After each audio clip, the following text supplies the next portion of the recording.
vavaka isika rehetra tompoko. Ny eo akaikinao tokoa no mahatsara anay ny Andriamanitra raha isy zanaka tany masonao. Ary ny hira dia tsy mba hirahira fahatany tahaka ny fanaon'izao tontolo izao, fa hira an-danitra milaza maneho ny fahasoavanao, ny fitahianao, indrindra ny fitiavanao anay olombelona mpanota na dia tsy mendrika azy. Dia atao vao mahay mihira araka ny sitraponao izay ka ananatra mandrakariva ny asanao amin'ny fiainanay, fa tsy izay mba kely vitanay ho anao araka ny fiheveranay. Dia tahio izao fotoana izao voninahitra ny anaranao, ny anaran'i Jesosy. Amen.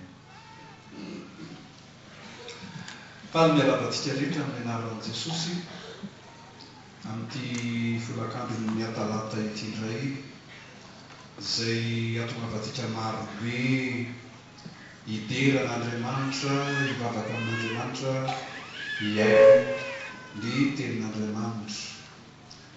Ny anjara lahateny izay voatendry ho antsika amin'ity fotoana ity dia ny mitondra ny lohateny hoe mitoeran'ny hira eo amin'ny fanompoam-pivavahana. Ny toeran'ny hira eo amin'ny fanompoam-pivavahana, izay nosotomina tao amin'ny mpitsara toko faha-efatra sy faha-dimy izany, miainga avy amin'ny hiran'ny Debora.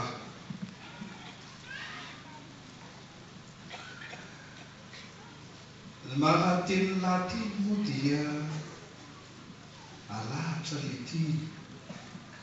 Ny teny voalohany izay resahana izany dia ny hira. Misy karazany ny hira. Misy hiram-pifaleny, misy hira-paty, misy hira-gasy, misy hira amin'izao tontolo izao, misy hira-masina.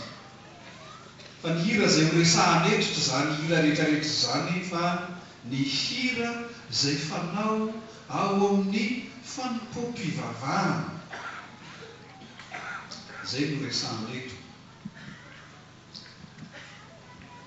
Raha ny zanak'Israely manokana no jerena dia niainga tamin'ny atao hoe aingam-panahy ny hira, izay aingam-panahy miendrika poezia. Fa ny zavatra avohitra ao anatin'izany aingam-panahy izany na izany poezia izany dia fampianarana sy fanabeazana. Fampianarana sy fanabeazana. Izay hira iraintsika io. Asa moa ianao rehefa mihira na inona anao an-tsainao ao na inona. Fa raha tena marina io hira io izany dia misy zavatra ampitaina ao anatiny, misy fampianarana ampitaina ao anatiny, mba ho tonga any anatin'ny saintsika any. Fa tsy dia hoe dia rehefa fanompoam-pivavahana dia tsy maintsy misy hira, ka dia izao hira rehetrarehetra izao dia atao daholo. Fa misy fampianarana ao, misy fanabeazana ao. Raha hijery hira anankiray tsika izao ato anatin'ny firanantsika, firana FFPM, ny hira faharoa amby telopolo sy telonjato. Dia jerena hoe io hira io hoe ny tapany voalohany dia manao hoe finaritra ny olonao Jesosy Tompo ô, fa manana ny aim-baovao karaha veram-po. Ny famonjena vitanao dia efa voara izao. Ny fifalianay aty hitohatra ary. Ny famonjena vitanao dia efa voara izao. Dia rehefa tonga amin'ny andininy faharoa indray dia hoe zaho ve Jesosy io. za ve Jesosy mba isan'ny anao, za ve Jesosy io mba isan'ny anao. Inona ary zany no fampianarana ampitaina amin'izany. Etsika aloha ianao milaza hoe ny famonjena vitanao dia efa voaray zao, dia tsy faradray ianao milaza hoe za ve Jesosy mba isan'ny anao. Ny hira zany dia tokony manabe atsika hifatotra mandrakariva, hifatoka mandrakariva fa Andriamanitra dia mamonjy atsika raha izay ny ahafantarantsika azy. Andriamanitra dia mamelona atsika, Andriamanitra dia miay atsika. Ny hira zany dia tokony manandratra mandrakariva ny asan'Andriamanitra eo amin'ny fiainantsika fa tsy mitarika atsika eo amin'ny fisalasalana. Satria ny dikany hoe fanabeazana dia fitezana le olona ho tonga olon-dehibe, ho lehilahy lehibe sy ho vehivavy lehibe amin'ny finoana, ka tsy ailan'ilan'izao fomba-pivavahana maro samihafa tsy fanta-pehibiny izao. Vao mahita zavatra miredodredona any ambadibadika any dia tsy maray lamba ny maro. Mikendry fampianarana, mikendry fanabeazana ny hira. Ny hira ihany koa dia raha ny hira ny zanaka Israely dia manana endrika fanekena atao amin'Andriamanitra. Manana endrika fanekena atao amin'Andriamanitra io hira io. Ka raha manao fanekena ianao, tsy manao tahaka ny sasany manao fanekam-pinoana. Mihinan'Andriamanitra resy tompanao ny lanitra sy ny tany aho, dia avy eo dia mieritreritra. Izy ary ny miandry ny kisoa zay.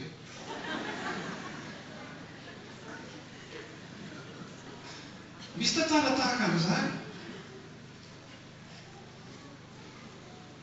Ny fanina tamin'ny opera moa ny tovolahy kely anankiray. Dia opera nitaingina soavaly fa izy mandeha tongotra. Dia izy opera hoe raina ohatran'ny farany ry zanako ny raina izay an-danitra, nomeko anao ity soavaly ity. Dia nanao izy raina izay an-danitra, ao masina ny anaranao. Dia tonga ny fanjakanao. Miaraka amin'ny lambority koa ve opera? Fa isika koa rehefa mihira matetika dia ohatran'izany. Ny hira dia atao ihany fa io saina maneritreritro dia any amin'ny habakabaka any. Raha manao fanekena tompoko dia misy fifatohana lalina ao anatin'izany fanekena izany. Ary io no ilana fitandremana mandrakariva. Mbola hiresaka ny mozika atsika rehefa avy eo. Fa ny mozika tsy natao handrendrika ny olona, tsy havoaray izay voalaza ny hira, fa natao nitarika ny hira tsy hivalana. Izay no tena asan'ny mozika, sy hitarika ny sain'ny olona handinika tsara izay tena foto-kevitry ny hira. Mandraindray tsika dia rehefa maredodredina ny mozika dia minemonemona daholo ny tomboka matanana. Lasa ny saina ny voahindrahindra fa ny voa tsy mahazo. Manana endrika fanekena atao amin'Andriamanitra ny hira. Tena fanekam-pinoana atao amin'Andriamanitra ny hira. Inona le fanekam-pinoana? Fanoloran-tena. Hanompo an'Andriamanitra, hiakohoka amin'Andriamanitra, hiankina amin'Andriamanitra, hiankina amin'ny mpahary fa tsy hiankina amin'ny zava-boahary. Izay ny zavatra ampitaina ao anatin'io hira io. Indraindray tsika dia manao hira mipatsaka ihany. Mba mihira mafy raha olona dia tsisy mihira mafy izany satria nahoana? Le fony ange tsy ao hoe any amin'ny habakabaka any ny fony, any amin'ny fahasahiranana any ny fony. Ny sasany angamba mbola mieritreritra hoe firy ary ny kisoa vonoina amin'ilay vary be menaka amin'ny herinandro. Mila fifantohana ny hira satria fanekena atao amin'Andriamanitra izany. Fanekena atao amin'Andriamanitra izany fa hanompo azy ianao, hiakohoka aminy ianao, hivavaka aminy ianao, hiantehitra amin'ny fitahiny manana amin'ny ampy. Raha maka ty farimena ianao nefa tsy manana fanoloran-tena hanompo an'Andriamanitra, maty atroka amin'ny olona rehetra ianao. Ny fivavahana mantsy ry havana malala ao amin'ny tompo dia fiainana io fa tsy fomba.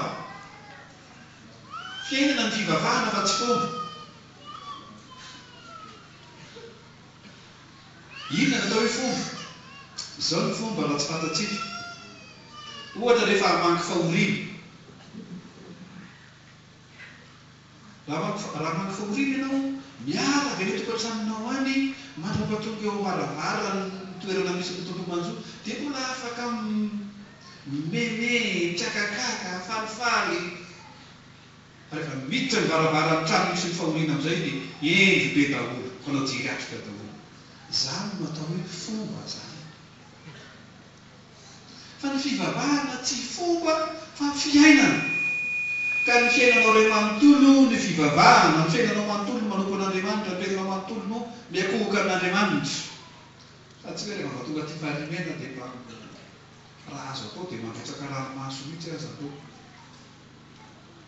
Tsy ny ranomasonao no mahafatrosanao.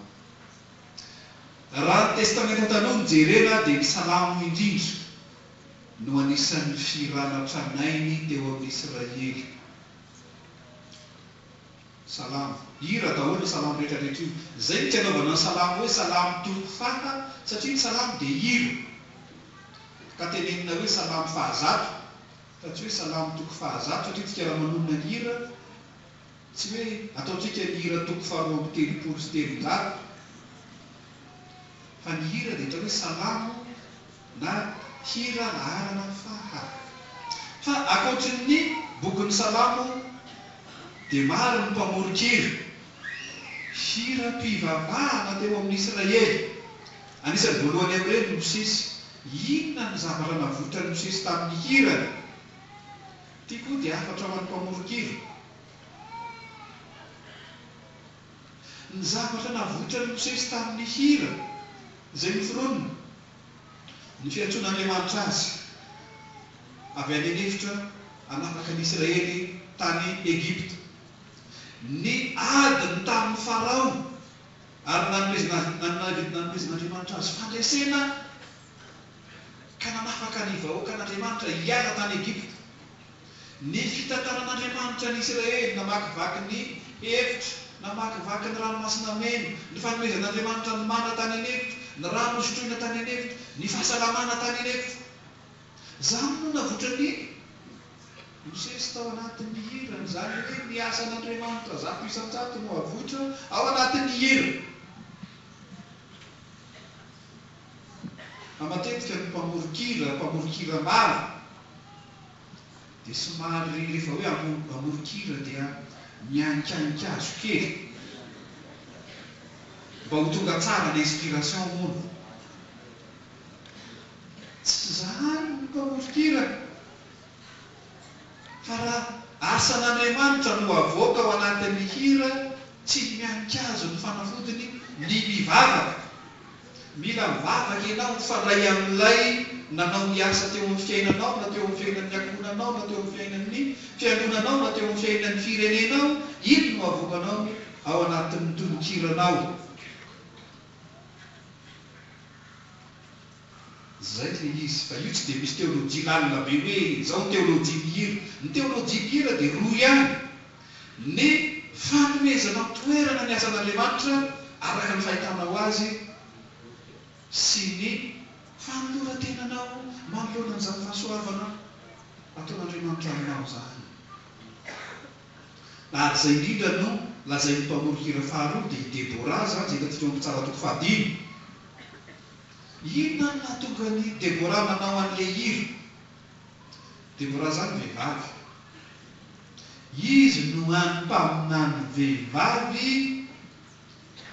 izy no any mpitsara vehivavy teo amin'ny Israely rehefa niditra ny tany Kanana izy.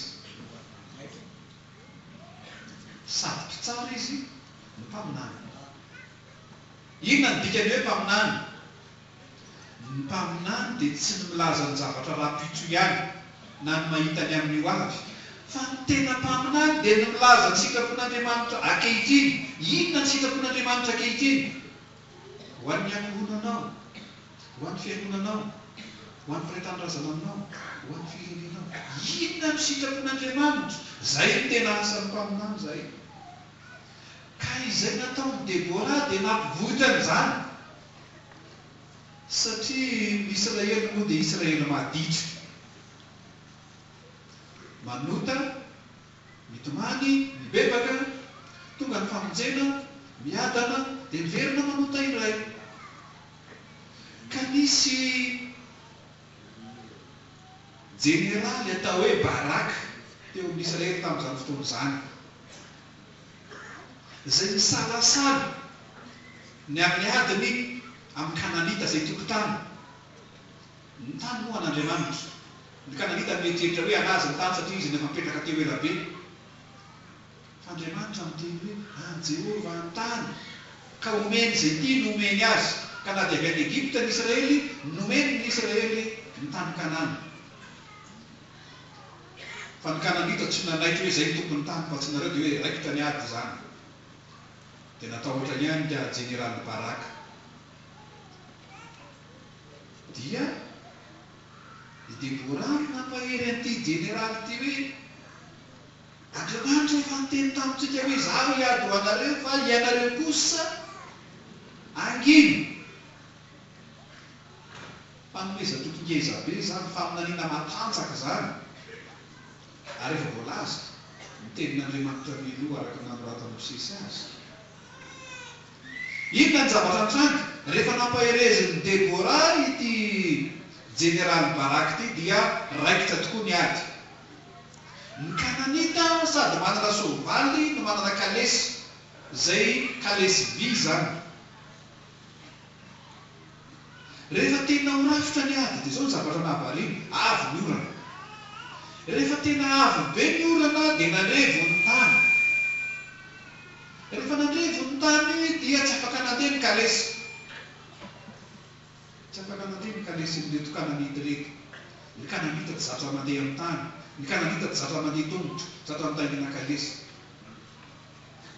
Ka satria rehefa nandrevo ny tany dia tsy afaka nandeha intsony ny kalesy, dia notsimponina fotsiny ohatran'ny tsipona valala tratran'ny fanala vao maraina ireto miaramila ny Kananita reto. Ary dia maty izy rehetra.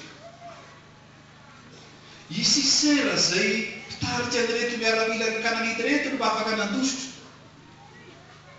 Rehefa nandositra dia nitsofoka tao amin'ny trano anankiray izay no heveriny fa namany, kanto tsy fantany fa efa olona no manin'Andriamanitra hamono azy koa io. Ny vahiny tao amin'ny tranony olona anankiray tao hoe Jaela i Sisera izay komandin'ny miaramila ny Kananita. Mamanino ianao zany? Dia mba omeo sakafo aloha fa tena nono, dia omeo rano fa tena manetaeta. Dia lao mba hatory kely fa bizana, mahatory ary aozy. Ao ampatoriana tsara reraka ny ady iny, nalain'ilay tompotrano ny lefina, notsatohany avy any amin'ny lohany, bororaka tany amin'ny tany ny atidohan'ity miaramila, ity kakomandin'ny miaramila Kananita ity. Atolotr'Andriamanitra eo ampelantanany ny mino azy ny fahavalony. Ary zany no avotrany Debora amin'ny hirany. Ny fanomezan'Andriamanitra azy ny tany Kanana amin'ny alalan'ny fandresena ny fahavalony. Jehova hiady ho anareo, ianareo angino. Asa nambafanezina misy namorokira namadika an'izany tenin'Andriamanitra izany ho hira. Izany mbola tsy nandreo. Izay le hiran'ny Debora zao. Mametraka hoe hiady ho anareo fa ianareo kosa angino. Fiainantsika manontolo eto amin'ity tany ity, Andriamanitra ny miady ho anao. Andriamanitra ny miady ho anao fa ianao. Ny tokony tsy ho adinitsika ange dia izao. Ianao io tany manga ange naren'Andriamanitra dia nivolavolaina. Izay tsika. Fa na olombelona tsika, nasian'Andriamanitra fofinaina mahavelona ao, dia olombelona tsika. Ny dikan'izany, raha esorin'Andriamanitra io fofinaina ao aminao io, dia tsy misy afa-tsy baingatany misy maso ny sisa tavily eo. Zay sisa tavily eo. Ndikan'izany no mahay anao manao manontolo mihitsy dia tsy misy raha tsy Andriamanitra no mampisy an'izany. Fa na izao amin'ny hiranao no milaza an'izany. Aizao amin'ny hirantsika no milaza an'izany. Aizao amin'ny hiran'ny mpamorokira no milaza an'izany. Asivy tsy mitropeo fa ny mahay isika tsika manontolo na ny aitsika na ny fiainantsika dia avy amin'Andriamanitra izany. Namorokira tahaka izany koa Iana araka ny Samuela voalohany toko faharoa, i Maria ao amin'ny 1:2, i Zakaria ao amin'ny 1:7.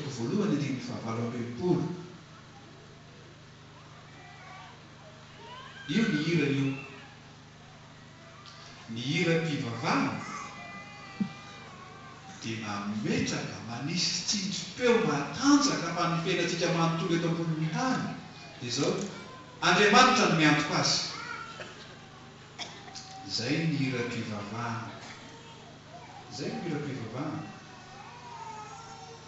Tena izy mametraka an'Andriamanitra ho mpiantoko ny fiainantsika iray manontolo. Mila manaika an'izany tsika. Io ny faneketokona tsy ataonao raha tena mivavaka marina ianao.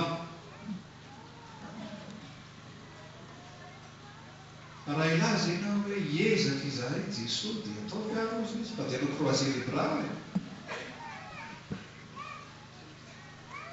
Raha nahiditsika rehefa tratra ny tafio-drivotra mahery no Petera teny ambony samokely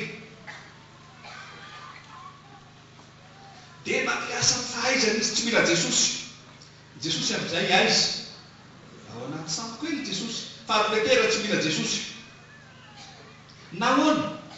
Araka ny fiheveran'ny Petera matsy zany Jesosy zany dia olona avy any an-hevitra. Ny zavatra mba hainy dia ny mandrafitra farafara sy ny mandrafitra latabatra sy ny mandrafitra sezam-piangonana, zany no hainy zany. Fa raha resaka ranomasina zany tsy hainy Jesosy zany. Hoy Petera, zay dia hoe hiezaka izahay. Dia nanao ny farafahaizana izy.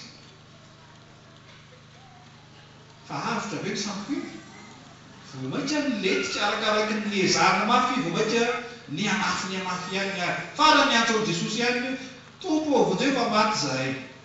Teny iray marina fotsiny ilay rangahy avy any Nazareta avy any an-hevitra hoe mangina nitsahatra ny tafio-drivotra sa tsy nitsahatra? Nitsahatra ny tafio-drivotra. Ka aza mieritreritra Jesosy hoe avy any Nazareta dia tsy mahavoara. Fa Jesosy dia Andriamanitra na dia avy any Nazareta azy. Na dia lazaina hoe kapiteny azy izy amin'ny hirantsika.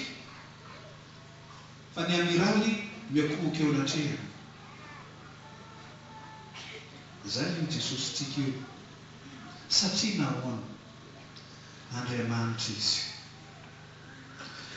Ny hira-pivavahana dia mandrakariva iraina miaraka amin'ny zava-maneno. Izay ny hira-pivavahana. Iraina mandrakariva miaraka amin'ny zava-maneno, ny hira-pivavahana raha mbola azo atao. Zava-maneno io zany tena anatin'ny fideranan'Andriamanitra izy io. Natao hideranan'Andriamanitra izy io. Saingy ozy efa nidiran'ny kolotsaina maro samihafa ihany koa ny zava-maneno.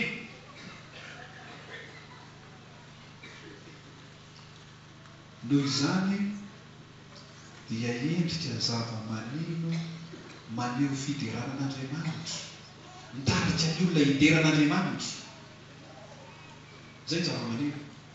Ny zava-maneno zany dia mpitarika voalohany manaraka ny pastora. Raha ny liturgia rady marina no heverina. Satria rehefa ataon'ny mpitendry ambony be ny hira, na ny pastora eny amin'ny altara aza mamala-peo.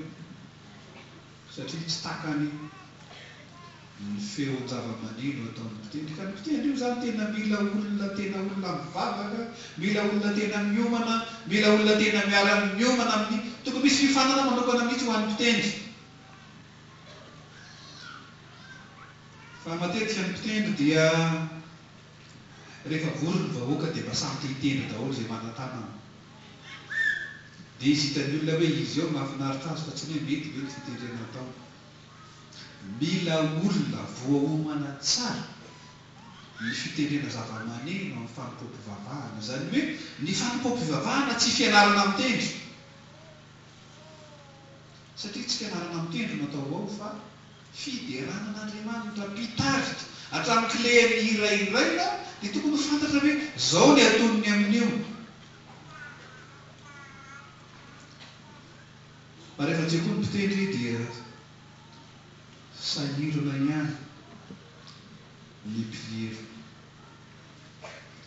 Ny hira araka izany no anehoana ny fifaliana ny any anatin'ny folalina, indrindra ny fahatsapana ny fahasoavan'Andriamanitra. Kanefa koa mety anehoana ny alahelo sy ny henatra sy ny fitarainana amin'Andriamanitra no ny olana mety miajady amin'ny teny. Ary izay no nahatonga ny bokin'ny fitoamanina, araka ny voalaza hoe fitoamaniny Jeremia, rehefa niaritra ny fijaliana izy manoloana ny fampijaliana nataony jentilizany vahoaka an'Andriamanitra. Jesosy sy ny mpianany dia mihira. So dia nareo milaza hoe Jesosy tsy mihira, izy sy ny mpianany mihira izy. Raha mamaky ny Salamo 3:7 ka 8:20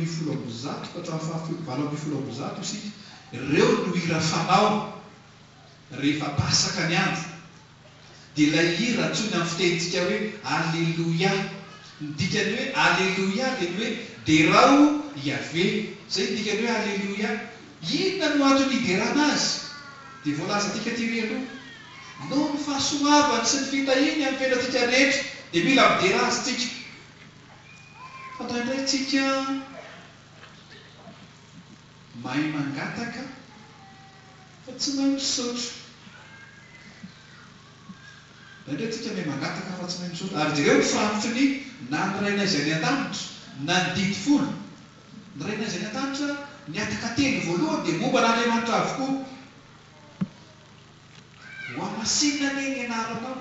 Inona moa ny dikan'izany? Tsy misy anarana nizaniza ataoko fiantra fa tsy ny anaranao ihany. Zay le dikany hoe ho amasinina ny anaranao. Atokoko mihitsy ny anaranao. Tsy atro nizaniza fa tsy ianao mandra-pandritro ny andro eto amin'ity tany ity fa marina be izany. So dia mamiantso ny razana ihany indraindray. Aza mifady fotsiny nefa mihinandronoana. Ho tonga ny fanjakanao.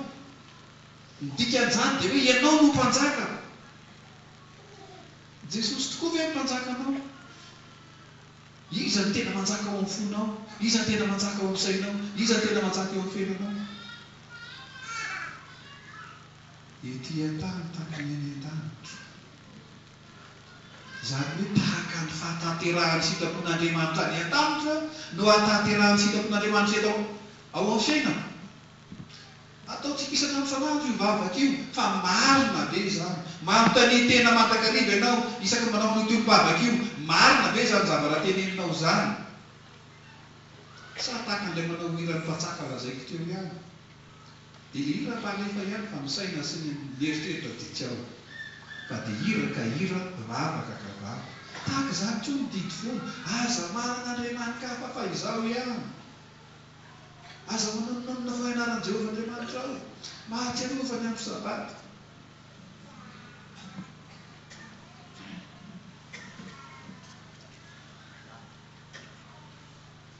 Zavatra resahana ve zany sa zavatra iaina? Toetsika teo hoe ny fivavahana tsy fomba fa fiainana. Tsy fomba ny fivavahana fa fiainana. Fa raha mbola manao ny fivavahana fomba ianao, tsy mivavaka ianao ary tsy mpivavaka ianao, mamita teny ianao. Ka raha izay aleo mandany andro tsika natainao sy manao sarbon ary atapy-tanety ery fa lany andro fotsiny aty am-piangonana ianao. Ny fanasan'ny tompo, fanekena vaovao.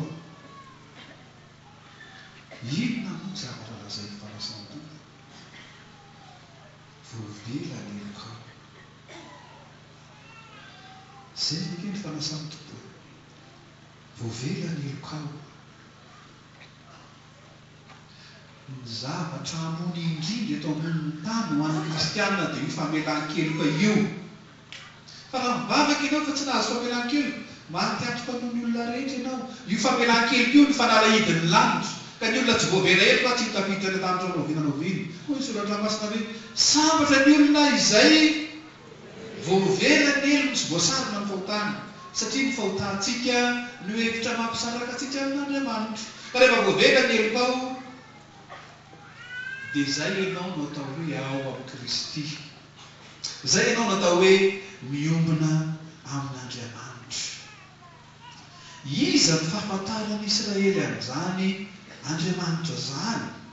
Na izany Jehova Andriamanitra zany, na izany Yahvé Andriamanitra zany.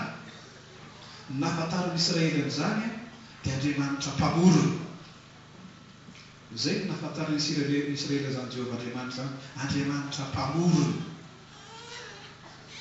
Irantsika misy manao hoe izafy mino ny mpamorona.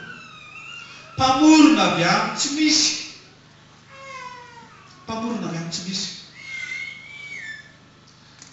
Ny andro iainantsika isan'andro, ny sakafo hohanintsika isan'andro, ny fahasalamantsika isan'andro, ny fiainantsika isan'andro, Andriamanitra no mamorona azy. Izao anatin'ny tononkirana misy an'izany. Faharoa, nataon'Andriamanitra ho tahaka ny endriny isika. Dia izany tsy milaza hoe karana ve Andriamanitra, sinoa ve Andriamanitra, mainty ve Andriamanitra, fotsy ve Andriamanitra. Tsy izay no dikany. Tsy izay ilay izy.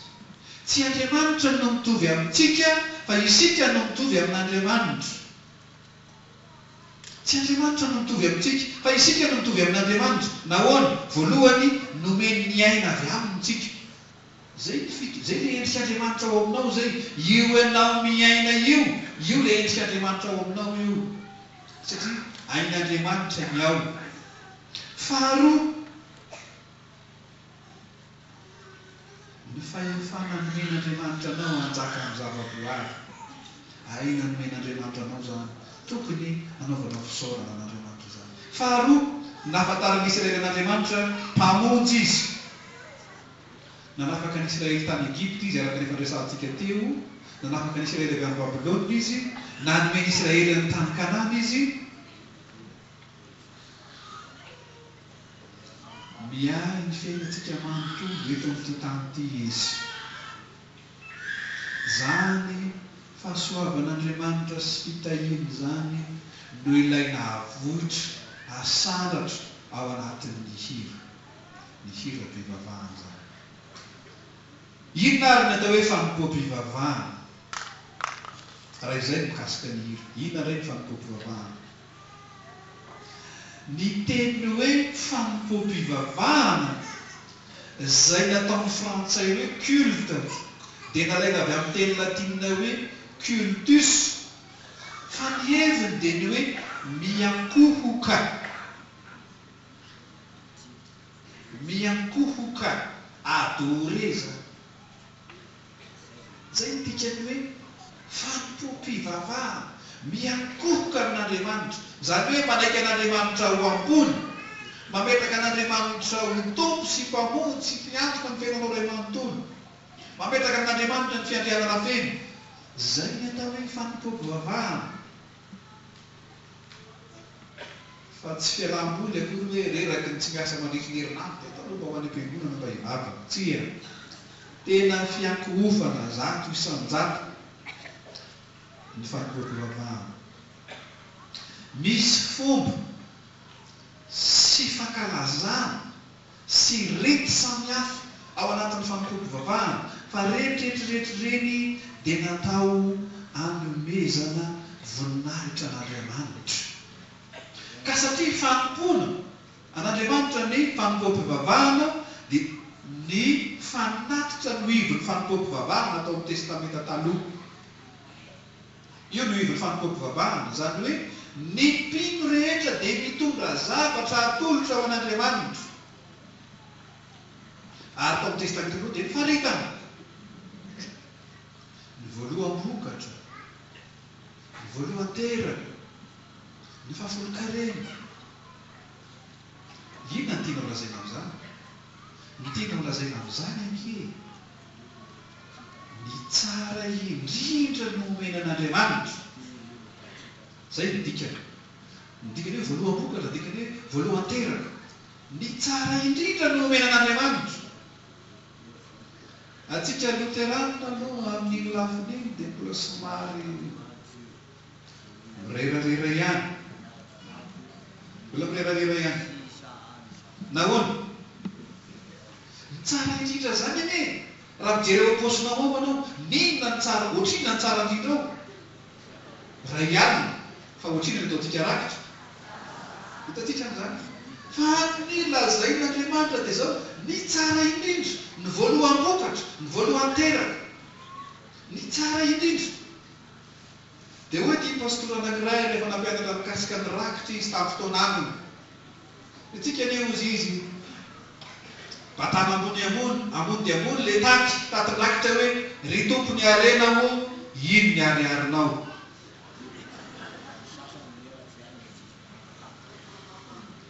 Io zany no fampianarana mikasika ny fanompoam-pivavahana. Ny tsara indrindra, zay ny nataon'ny Israely, zay ny natolotry ny Israely man'Andriamanitra, ary bainkon'Andriamanitra izany. Faharoa dia natao ny fanekempinoana. Ny fanekempinoana moa dia izao hoe miainory Israely fa Jehovah Andriamantsika dia Jehovah iray ihany. Fa rehefa tonoana ny anaran'i Jehovah araka tenentsika teo dia izao ny famoronana sy ny fanavotana ny tonga ao an-tsaina avy hatrany. Ary nisy nitson-drano izay nataon'ny mpisorona. Tamin'ny andron'i Jesosy dia izao ny sorona mantsy teo amin'ny testamenta taloha manana hevitra famelan-kelika. Fa ny olana fotsiny dia izao, na ny mpisorona be izay nanaty fanosorona aza dia mbola nanao fanatitra noho ny ota ho an'ny tenany. Na ny fanatitra izay natao fanatitra noho ny ota dia mbola zavatra hita amin'izao tontolo izao izay anjakany ratsy. Fa Jesosy kosa dia mpisorona be sady tsy nandova ota no tsy nanota, ka sady fanatitra tsy misy fahotana izy no mpisorona be tsy nanota ihany koa. Ka dia vitan'i Jesosy indray mandeha ny fanatitra ho fanesoran-kely koa ho anao. Ho azo tontolo izao. Vitan'i Jesosy indray mandeha zany. Zany hoe raha vao maty teo amin'ny hazo fijaliana Jesosy dia teny hoe vita. Inona ny vita? Ny famelan-keloka ny vita. Vita ny famelan-keloka. Voavela keloka ao no ny asan'i Jesosy. Fa ny fanontaniana mipetraka dia izao, ekenao ve zany? Izay dia atao hoe finoana. Ekenao ve zany fa raha eo anatrehan'Andriamanitra ianao dia olona voavela heloka. Raha Andriamanitra no anontanianao dia efa miandry ianao ny fiainana mandrakizay. Fa ianao kosa, ianao kosa ahoana? Ianao ve ianao tahaka ny Adamo? Adamo rehefa tadiavin'Andriamanitra, nanaiky ve izy? Tsy nanaiky izy. Aza manaty nanay ianao. Fa za miboridana. Mitafy ihany aho fa ravikazo mitafiko. Andriamanitra nefa tonga hitondra fihavanana aminy. Andriamanitra tonga hitondra fahasoavana ho anazy. Andriamanitra tonga hitondra fitahiana ho anazy. Fa izy tsy manaiky. Andriamanitra tonga hitondra fitafiana tsara, sarobidy ho anazy. Izy tsy manaiky. Aleony ihany azy ilay ravikazo.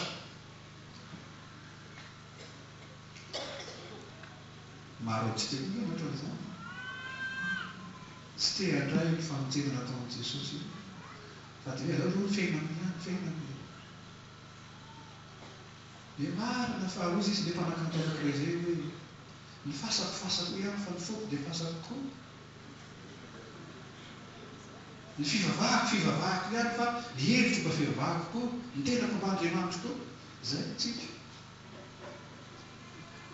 isika dia mila miteny tahaka ny Jeremia mpaminana rehefa manatona antsika Andriamanitra manolotra ny fahasoavany efa vita 2000 taona lasa izay rehefa niseho tamin'ny Isaia mpaminany avy Andriamanitra ka niteny hoe iza no hirako iza no andeha ho hirakay inona ny valiteny ity aho irao aho io ny valiteny ilaina aminao fa tsy ny valiten'ny Adama io valiten'ny Adama io manko le Adama ilo ao anatintsika ka satria efa vita amin'ny Jesosy teo amin'ny hazo fidaliana totalybe ny famonjenantsika ny andrasina amintsika zany dia ny fampitroam-pivavahana zay lazain'ny Paoly amin'ny Romanina 12:1 hoe atolory ny tenanareo ho fanatitra velona masina sitrak'Andriamanitra dia fampim-pivavahana mety ataonareo zany io ny fampim-pivavahana andrasina aminao ny tenanao no atolory ny tenanao no atolory fa rehefa ny tenanao no azon'i Jesosy dia manaraka ny fanananao rehetra tsy manaikana anao tsony misitona an'le ray alina ariary ho an'i Jesosy rehefa ny tenanao no azony miverenaka itsika dia Zakaiosy Zakaiosy rehefa azon'i Jesosy ampahafiry ny me Zakaiosy an'i Jesosy netsasaka ny fananany zany ny fampim-pivavahana zany rehefa azon'i Jesosy ny tenan'ny olona dia azony koa ny fananany rehetra io ny fampim-pivavahana miandry anao zany atolory ny tenanao fa za manao hoe anetsy afaka mivavaka fa iny ane nirakitra mba eto any konga nirakitra anao milain'i Jesosy nirakitra anao hoe mila famonjena nirakitra anao hoe mila famonjena ianao no mila famonjena fa tsy ny volanao ary ny volanao iny ane tsy anao hoe avy tamin'ny anao ihany no nanomezana eo anao hoy ny filazan'i Davida any amin'ny tantara voalohany 2:20 any Jehova ny tanjy zay rehetra eo aminy raha le vola no me aterinao any anazy ihany iny fa ianao mihitsy ny ilaina engany antsika rehetra mba tena hihira tokoa amin'ny fotsika manontolo hideran'Andriamanitra hitsaoka azy ary apetraka ambony dia ambony fa ny fiainantsika ray manontolo eto ambony tany dia izy no miantoko azy indrindra fa fahatongavantsika ny fenina mandrakizay ary hanolotra ny tenantsika ny fahaizantsika ny fontsika ny saintsika ny androtsika ny fotoanantsika rehetra ao an'Andriamanitsika satria fanompoam-panahy mety ataontsika ho voninahitra Andriamanitra zany voninahitra eo an'Andriamanitra